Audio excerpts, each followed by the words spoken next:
Sapa sing mulai iki? Assalamualaikum warahmatullahi wabarakatuh. Kami Kami di di sini sini dari dari kelompok kelompok dua 2 akan akan mempresentasikan mempresentasikan eh, eh, tugas tugas untuk untuk modul modul satu satu dan dan modul modul 2 2 basis basis data data kelas kelas B. B. Mungkin Mungkin untuk untuk awal awal kami kami perkenalan perkenalan dulu dulu dari dari saya saya saya Kansa Wetananda Wetananda Pak Dilufa, NIM NIM 2224 2224 10 10 10 10 10 10 30. 30. Ya, perkenalkan nama saya Januari Muhammad Adimanda dengan NIM 2224 10 10 10 94. Selanjutnya, perkenalkan nama saya Bagaskara Surya Praditya dengan NIM 2224 10 10 10 90. Oke, lanjut. Jadi di modul satu ini terdapat studi kasus eh, bengkel AHAS 06488 Honda Jaya Raya. Pertama-tama saya akan menjelaskan tentang dasar-dasar dari apa itu entitas, apa itu atribut dan macam-macam atribut dan yang selanjutnya yaitu relasi. Jadi entitas merupakan sebuah objek berwujud nyata yang dapat dibedakan dengan objek lainnya. Objeknya dapat bersifat konkret maupun abstrak. Data konkret adalah sesuatu yang benar-benar ada atau dapat dirasakan oleh seseorang, sedangkan abstrak itu tidak berwujud. Yang selanjutnya ada atribut. Jadi setiap entitas itu memiliki atribut tersendiri yang mendeskripsikan karakteristik dari suatu entitas. Untuk jenisnya dibedakan menjadi beberapa. Yang pertama yaitu ada atribut key, atribut yang unik dan berbeda, misalnya nomor induk kependudukan atau NIK, NIM, dan nomor pokok lainnya. Yang selanjutnya yaitu ada atribut atribut composite, atribut yang terdiri dari beberapa subatribut yang memiliki arti tertentu. Contohnya nama lengkap yang dipecah menjadi nama depan, tengah, dan belakang. Yang selanjutnya ada atribut deviratif yang dihasilkan dari atribut atau relasi lain. Jadi atribut ini tidak wajib ditulis dalam diagram IR ataupun disimpan tidak perlu disimpan dalam database. Sebagai contoh derivatif atribut adalah usia, kelas, selisih harga, dan lain-lain. Yang selanjutnya ada relasi. Jadi relasi itu hubungan antar entitas untuk menunjukkan adanya koneksi di antara sejumlah entitas yang berasal dari himpunan entitas yang berbeda. Oke, lanjut di soal pertama yaitu identifikasi entiti dan atribut. Jadi yang pertama itu ada nah entiti bengkel. Entiti bengkel di sini termasuk dalam kategori benda nyata yang nantinya entiti bengkel ini menyimpan data yang dimiliki bengkel cabang AHAS. Seperti yang ada di studi kasus satu ini, yaitu bengkel cabang AHAS 06488. Yang selanjutnya alasan kenapa bengkel ini dijadikan entiti yaitu karena bengkel AHAS memiliki banyak cabang yang harus dicatat oleh bengkel pusat. Dan AHAS 06488 ini merupakan salah satu cabang dari bengkel AHAS pusat. Oleh karena itu, bengkel harus dijadikan salah satu entiti karena nantinya bakal menyimpan banyak data yang dimiliki oleh bengkel. Yang selanjutnya ada atribut.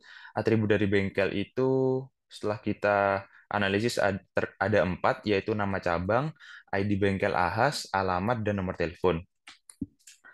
Yang selanjutnya keterangan dari entity ini. Jadi entity bengkel ini digunakan untuk mempermudah proses identifikasi dan membedakan setiap bengkel cabang yang ada di suatu lokasi.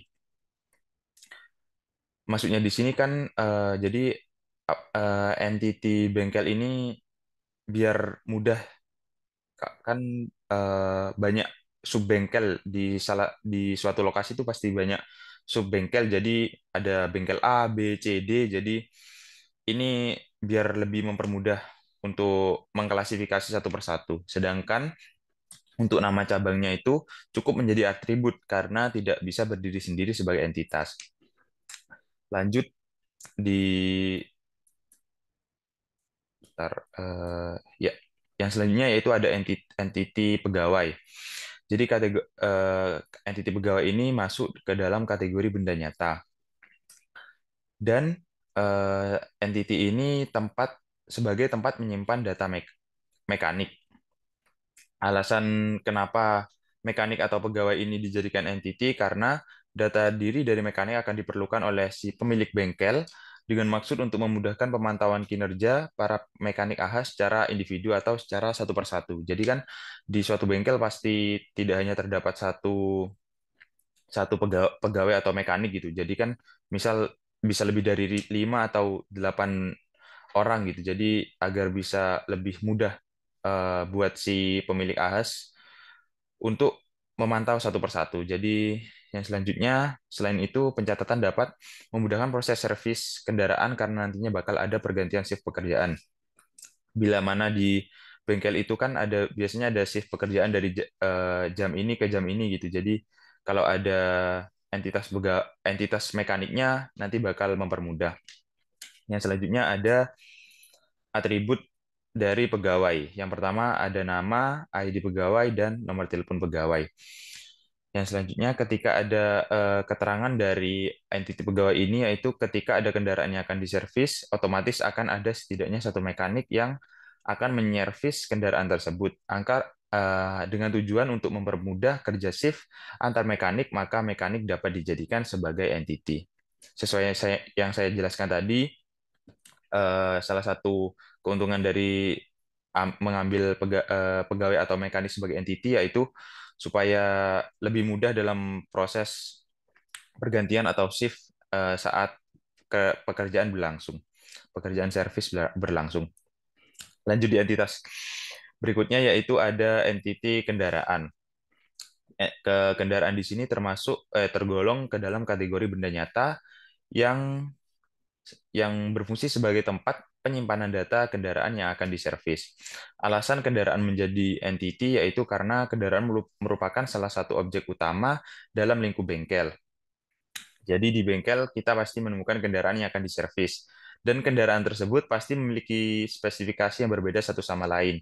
Misalnya dalam hari ini itu ada 50 kendaraan yang akan diservis. Nah, itu kan dari kendaraan 1, 2, 3, 4, 5 kan pasti berbeda. Mungkin ada yang sama, tapi kan pemiliknya juga berbeda dan mempunyai nomor ID kendaraan yang berbeda juga, mempunyai nomor polisi yang berbeda juga.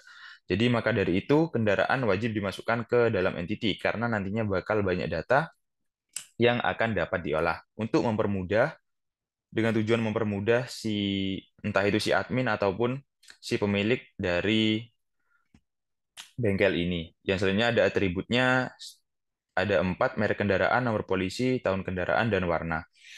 Yang selanjutnya ada keterangan di sini, kendaraan perlu menjadi entity karena setiap kendaraan pasti memiliki spesifikasi yang berbeda satu sama lain.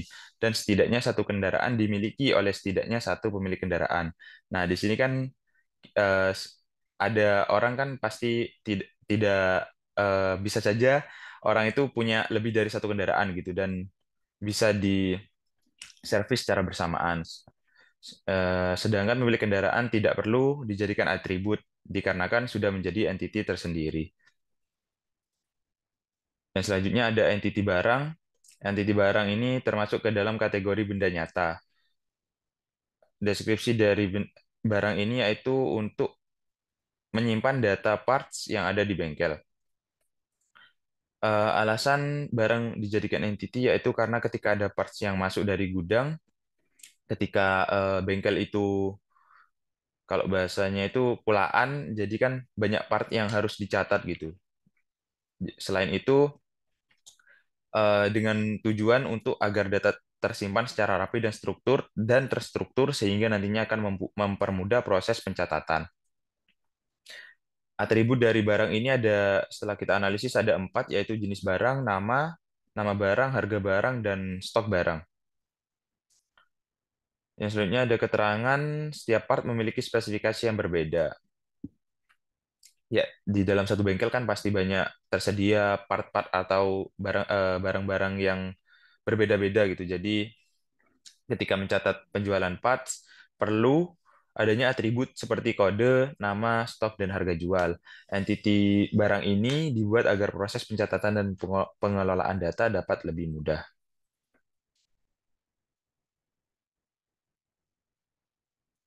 Yang selanjutnya ada pelanggan. Pelanggan ini masuk ke dalam kategori benda nyata.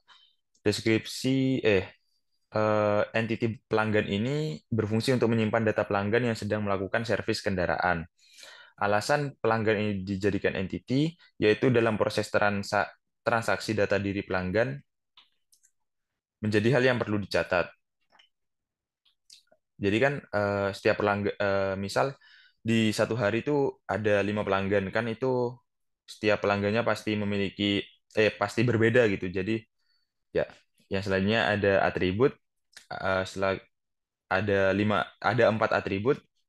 Yang pertama nama pelanggan, nomor telepon pelanggan, nomor polisi, dan ID pelanggan.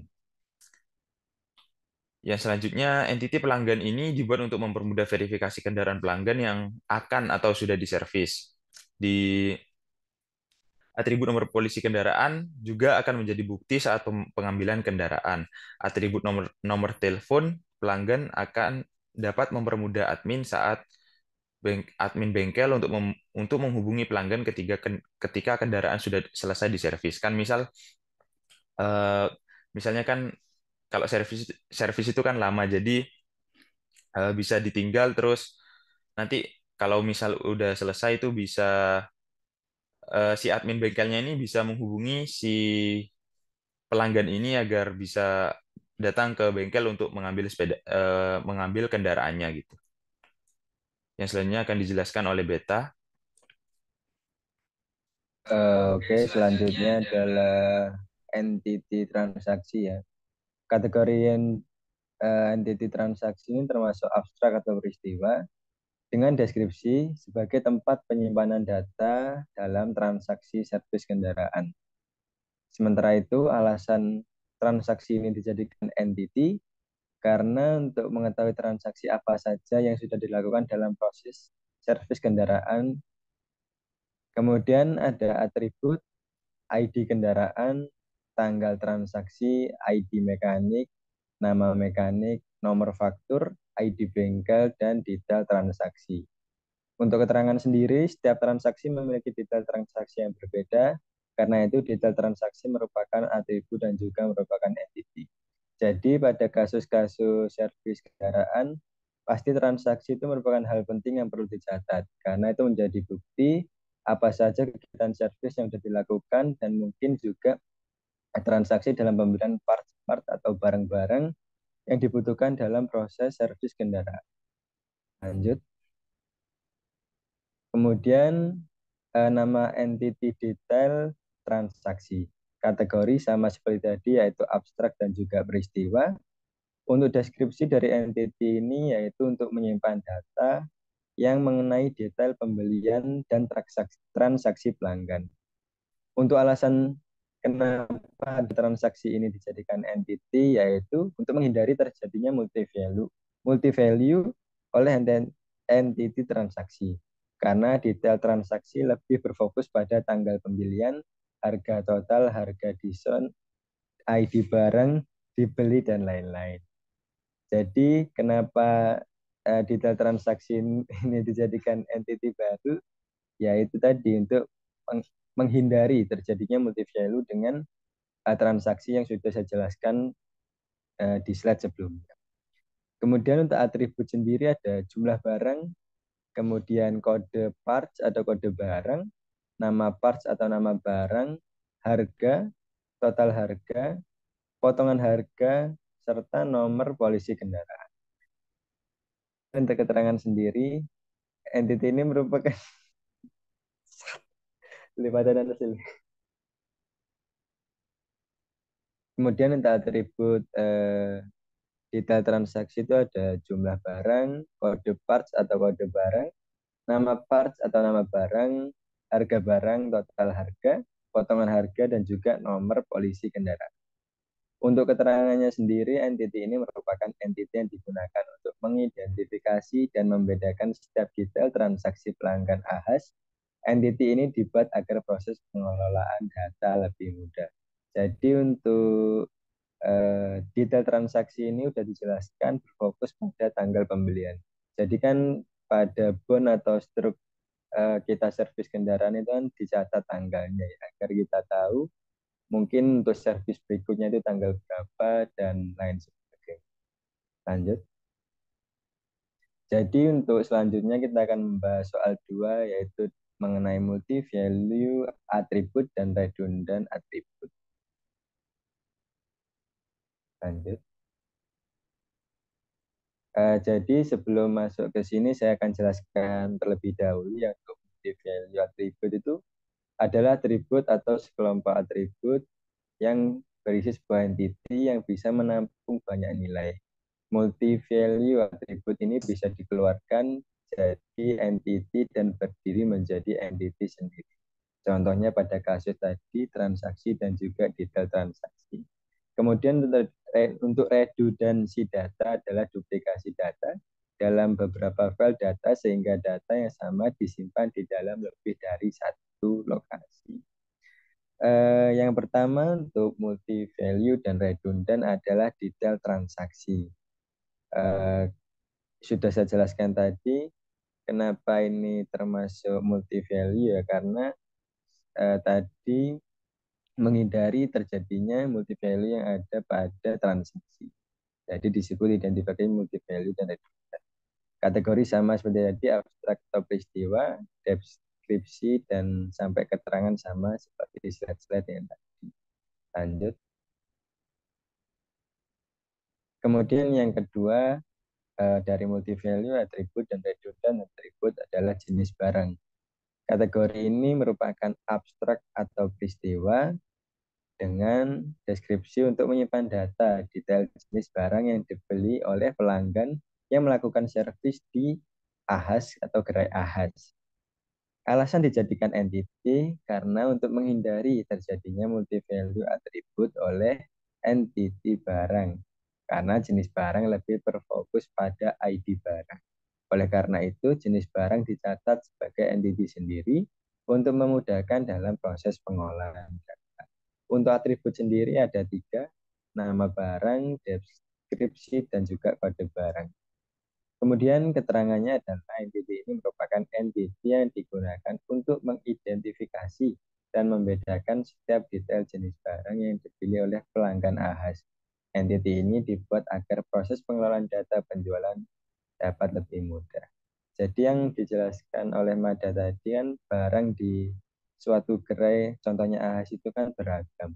Jadi pencatatan terperinci barang-barang yang dibeli oleh pelanggan itu lebih memudahkan pegawai atau pemilik AHAS untuk bisa mendata mungkin barang-barang apa saja yang sudah terjual. Lanjut. Yang ketiga adalah identifikasi atribut yang tidak bisa dimasukkan ke entity.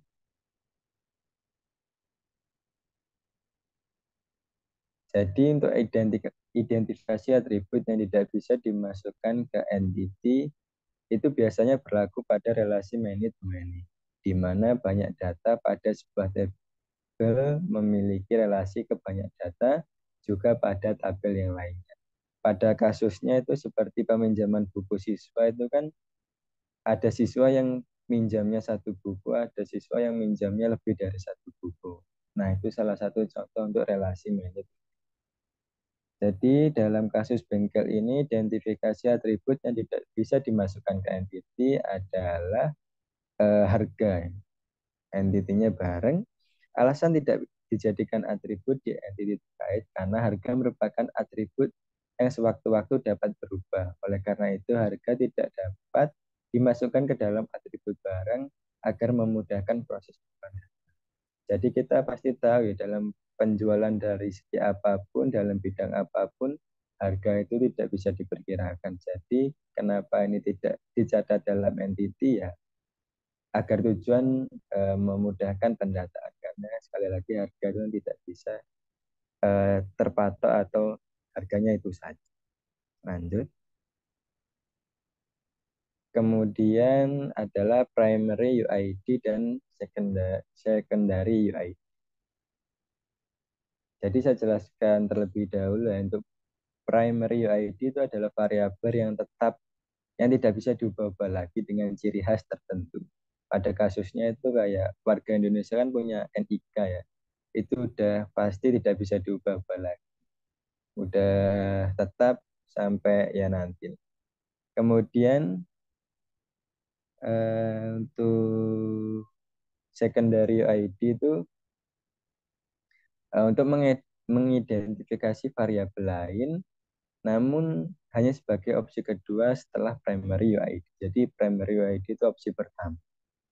Kemudian di situ juga ada tabel artificial and natural. Jadi untuk artificial itu kita menambahkan sendiri data yang nantinya akan terdata di database. Jadi untuk artificial itu kita menambahkan data sendiri. Sementara natural itu sudah datanya ada sendiri sejak awal. Untuk yang pertama adalah bengkel. Daftar UID-nya adalah ID bengkel. Ini termasuk artificial ya. Karena pada BON tadi tidak ada permisalan saja karena bengkel itu kan banyak khususnya AHAS. Jadi mungkin AHAS 01, AHAS 02 hanya untuk memudahkan saja. Termasuk primary karena itu sudah tetap. Kemudian adalah pegawai. ID pegawai untuk artificial atau naturalnya adalah artificial.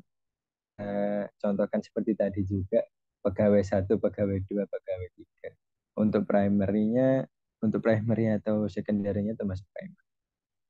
Kemudian kendaraan. Untuk daftar UID pertama adalah nomor polisi, artificial, dan primary. Kemudian yang kedua adalah nomor telepon pegawai, itu bersifat natural dan secondary. Yang selanjutnya adalah barang ya. Yang pertama daftar UID-nya itu ID barang bersifat natural karena sudah ada datanya ya dari yang jual pemasok utamanya dan termasuk data primer. Nah, tidak bisa berubah-ubah. Kemudian adalah pelanggan.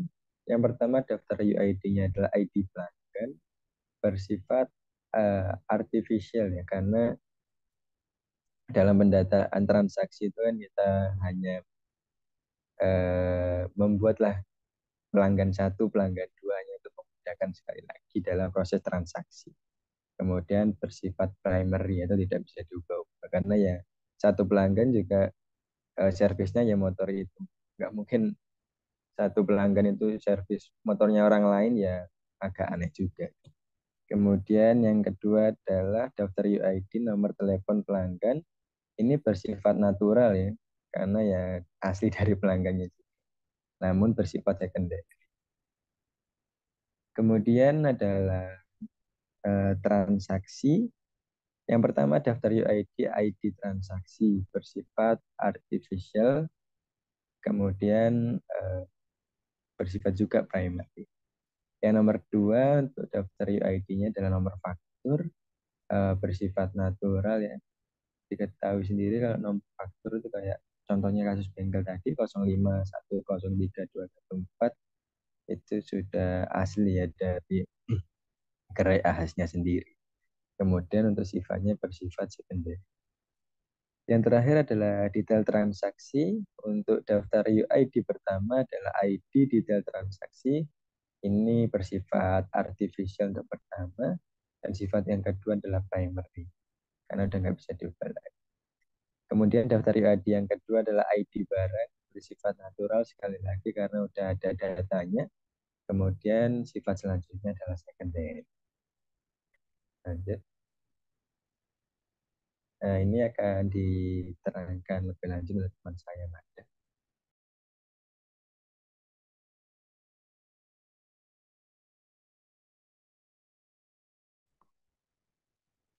Ya, yang selanjutnya yaitu ada primary UID dan secondary UID. Jadi di sini kan ada data, ada entity-entity mulai dari bengkel, barang, jenis barang, pegawai, kendaraan, pelanggan, transaksi, dan detail transaksi.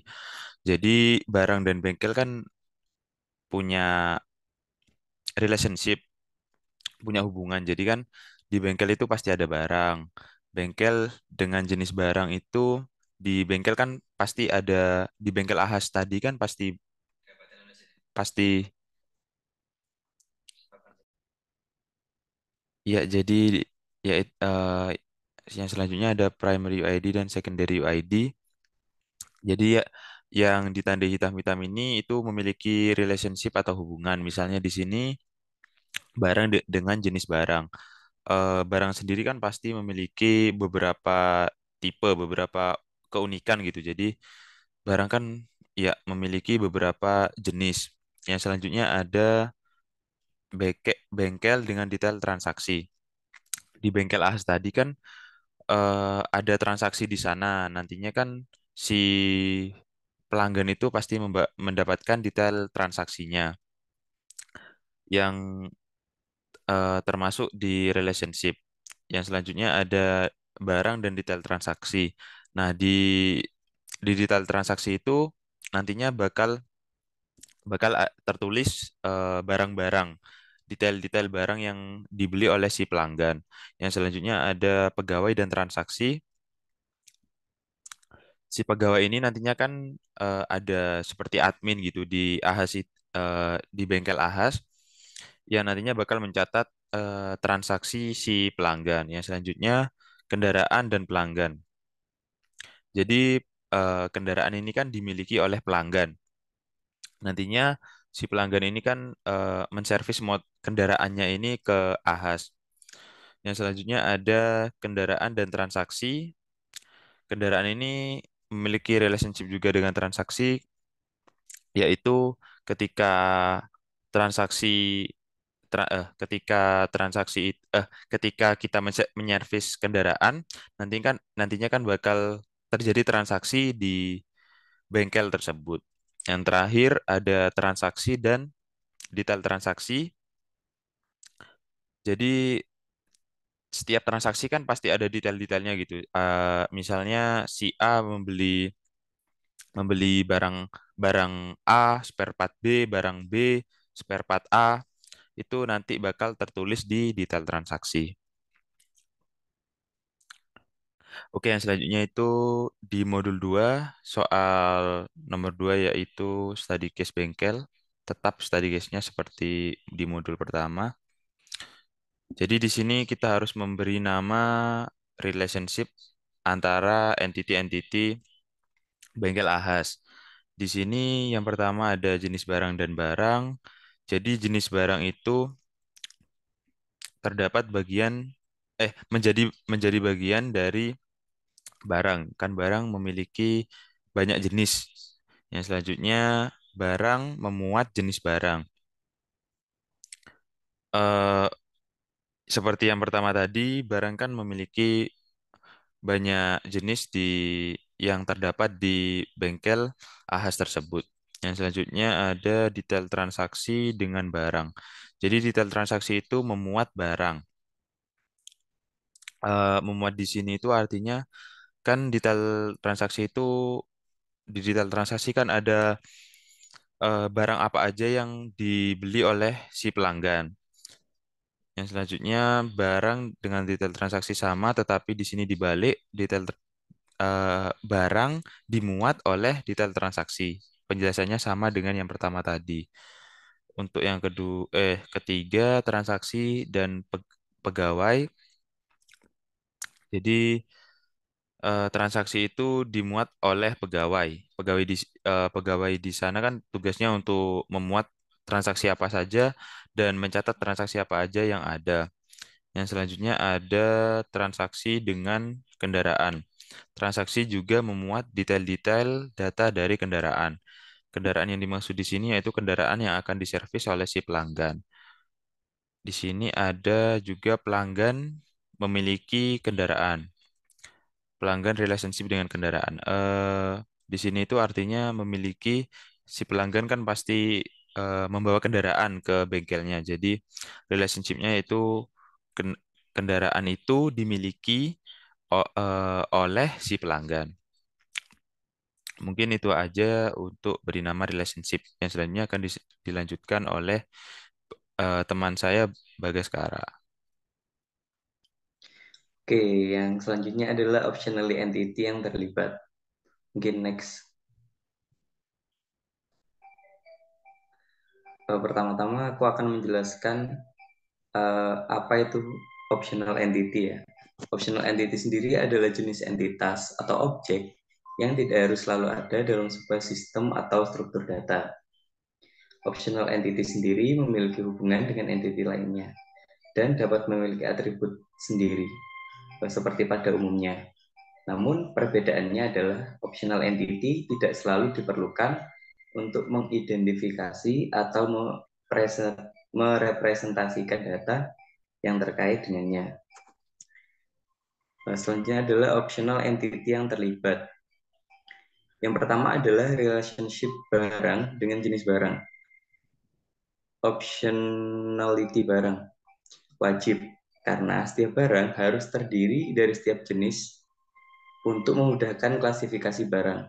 Saat akan menambah data barang, wajib tambah data jenis barang juga. Optionality jenis barang tidak wajib karena ada kemungkinan stok jenis barang tidak tersedia stoknya. Jadi dalam optionality jenis barang ini tidak wajib ya, karena yang seperti tadi mungkin salah satu jenis barang stoknya itu sedang tidak ada. Yang kedua adalah relationship barang dengan detail transaksi. Optionality barang tidak wajib. Untuk memasukkan data barang, detail transaksi tidak diperlukan. Optionality detail transaksi merupakan hal wajib, karena saat memasukkan data barang, jumlah dan detail barang yang dibeli oleh pelanggan harus dicantumkan. Selanjutnya,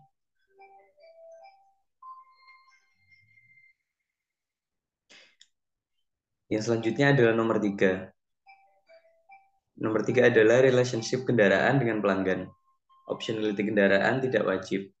Data dari kendaraan harus dimasukkan ke data customer pemilik kendaraan. Optionality pelanggan tidak wajib. Data pelanggan merupakan entiti tersendiri. Dalam entiti customer hanya diperlukan ID kendaraan. Yang keempat adalah relationship pegawai dengan transaksi. Optionality mekanik tidak wajib. Untuk memasukkan data dari entiti mekanik, data transaksi tidak perlu dimasukkan. Selanjutnya, optionality transaksi merupakan hal wajib ketika memasukkan data transaksi dan data mekanik yang sedang bertugas.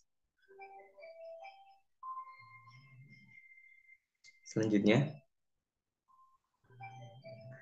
adalah nomor 5. Nomor 5 merupakan relationship kendaraan dengan transaksi. Optionality kendaraan tidak wajib. Data transaksi tidak perlu dimasukkan dalam data kendaraan. Optionality transaksi merupakan hal wajib. Data kendaraan perlu dimasukkan ke data transaksi. Nomor 6, relationship transaksi dengan detail transaksi. Optionality transaksi adalah tidak wajib. Ketika memasukkan data transaksi, data detail transaksi tidak diperlukan. Optionality detail transaksi adalah hal wajib. Data transaksi dibutuhkan untuk dicatat pada detail transaksi. Cardinality entity yang terlibat. Selanjutnya. Stop.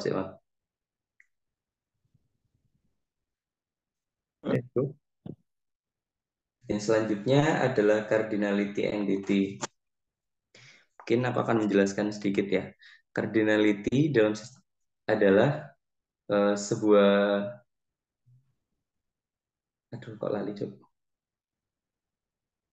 Yang selanjutnya adalah cardinality. Cardinality sendiri mendefinisikan jumlah entitas atau baris data dalam satu tabel yang dapat terhubung ke entitas atau baris data dalam tabel lainnya.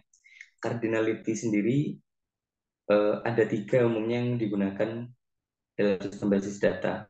Yang pertama adalah one to one, yang kedua one to many, dan yang ketiga many to many. Cardinality barang jenis barang. Instance barang. Suatu instance barang berasosiasi hanya dengan satu instance barang. Instance jenis barang. satu instance jenis barang berasosiasi hanya dengan satu atau lebih barang.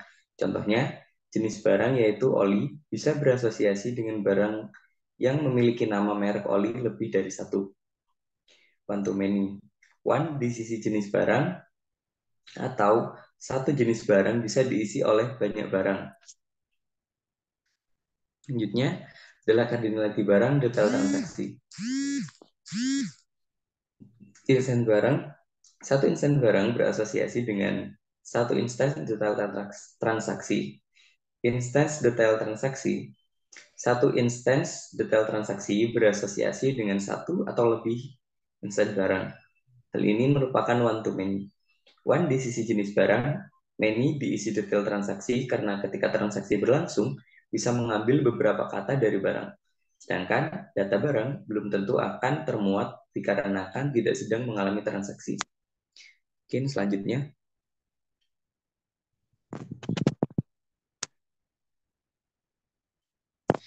Yang selanjutnya adalah cardinality pegawai transaksi.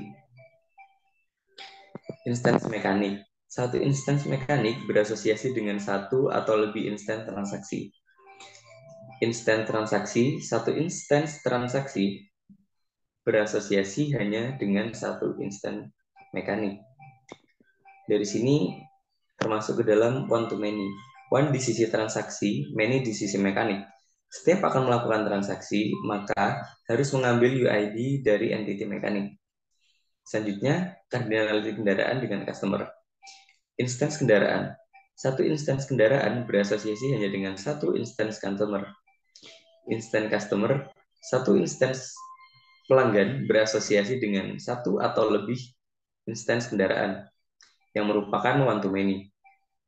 Karena setiap customer bisa saja memiliki lebih dari satu kendaraan, dan pada database nanti, pada entity kendaraan perlu menambah UID dari entity kendaraan. Selanjutnya.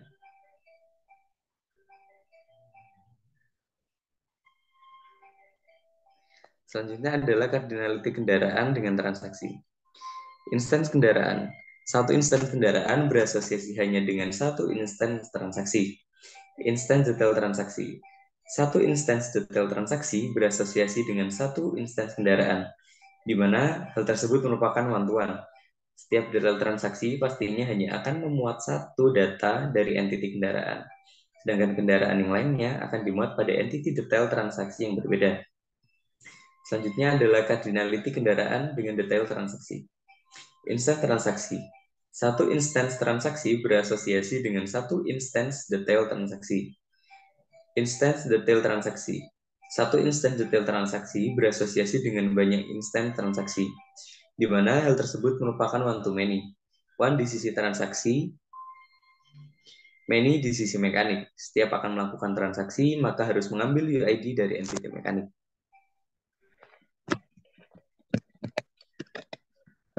Jadi di sini kita akan membahas tentang ERD ya, bisa dilihat untuk tabel-tabel dalam ERD topik bengkel sebagai berikut. Mungkin lanjut.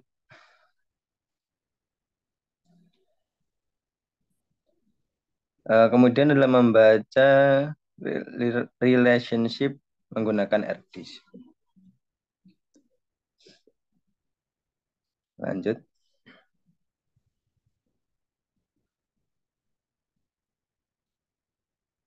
Bisa lanjut, Mas.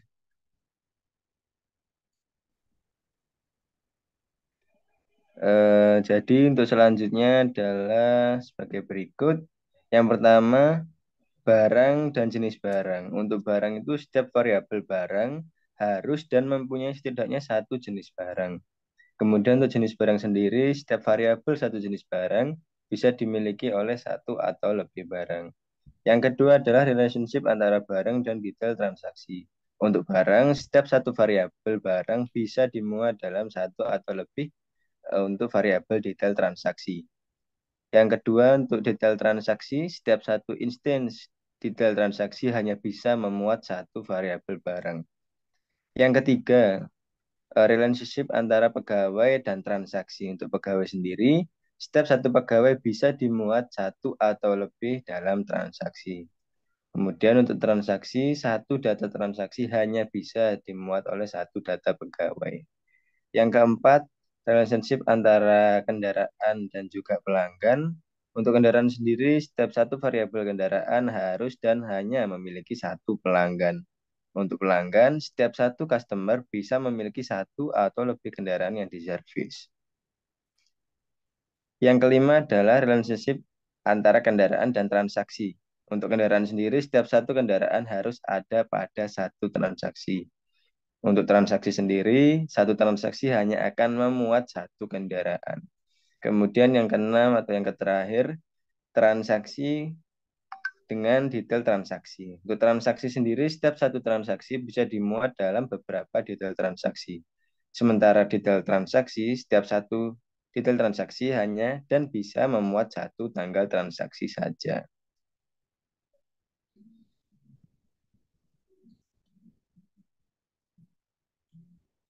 Sekian, terima kasih.